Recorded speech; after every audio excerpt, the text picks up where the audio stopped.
This video is to show you one way you can deal with cracks in your cymbals.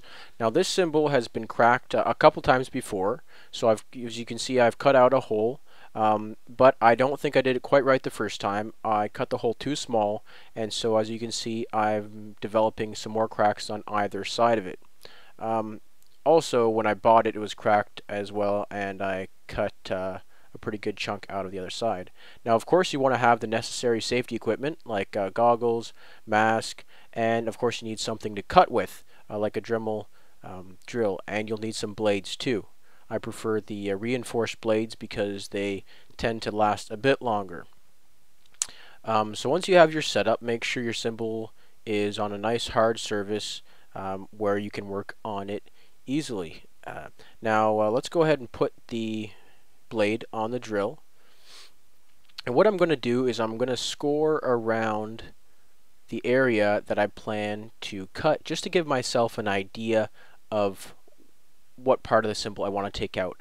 And you want to make sure you give yourself plenty of space around the cracks so that the cracks don't end up spreading even further once you're done cutting the cymbal and go ahead and playing it.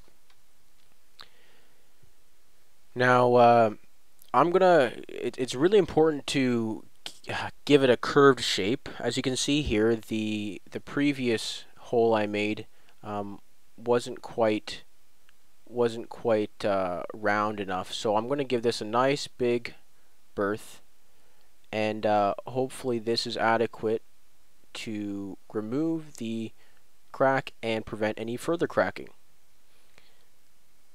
So I'm going to go ahead and start cutting.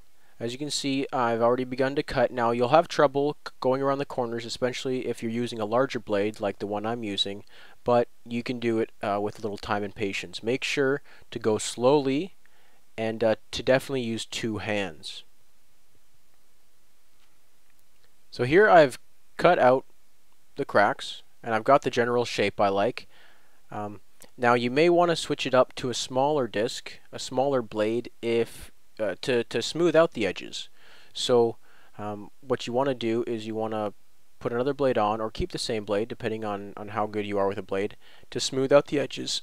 Smooth out the edges, and to make sure there's no sort of corners or places where cracks could start to form once the cymbal is being hit. So I'm just going to feel it with my finger to make sure it's fairly smooth. It doesn't have to be perfect, you know, it doesn't have to be like a polished marble or anything like that, but as long as there's no edges or jagged parts, then you're fine.